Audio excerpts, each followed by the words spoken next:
À la rentrée dernière, l'émission des chiffres et des lettres a fait son retour sur France 3 de manière bien différente.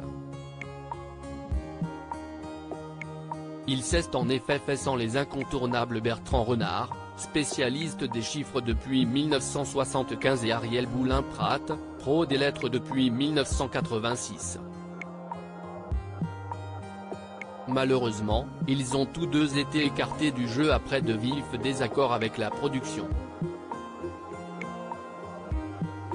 En guerre avec France Télévisions depuis, Bertrand Renard et Ariel Boulin-Prat vont porter l'affaire devant le Conseil de prud'homme selon les dernières informations du Parisien.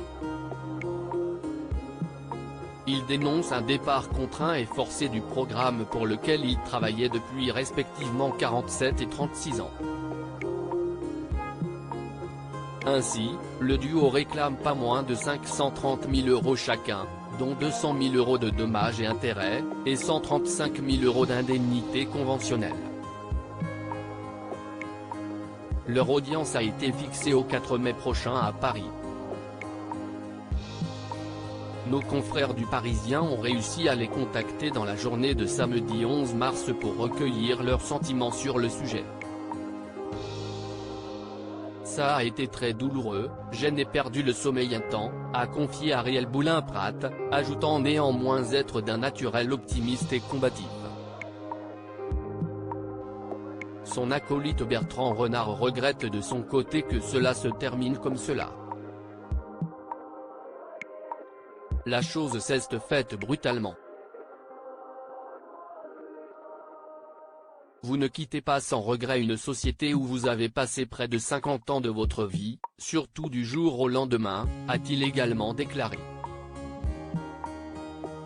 Le tandem renvoyait avec une rare violence CST au mois d'août dernier qu'il avait été annoncé que des chiffres et des lettres basculeraient le week-end afin de laisser la place à Cyril Ferraud son nouveau jeu en semaine et se séparer de Bertrand Renard et Ariel Boulin-Prat. Selon les dires des principaux intéressés, cela s'était fait avec une rare violence. Pour la chaîne nous ne sommes rien. On n'a eu aucun coup de fil. On a été viré, en visio, en 10 minutes. Si est ça la réalité, avait confié Madame Lettres sur les ondes de Virgin Radio début septembre. Pour rappel, Ariel Boulin-Prat et Bertrand Renard étaient renouvelés en CDD depuis toutes ces années. Ils ont depuis été remplacés par Stéphane Cronier et Blandine Maire.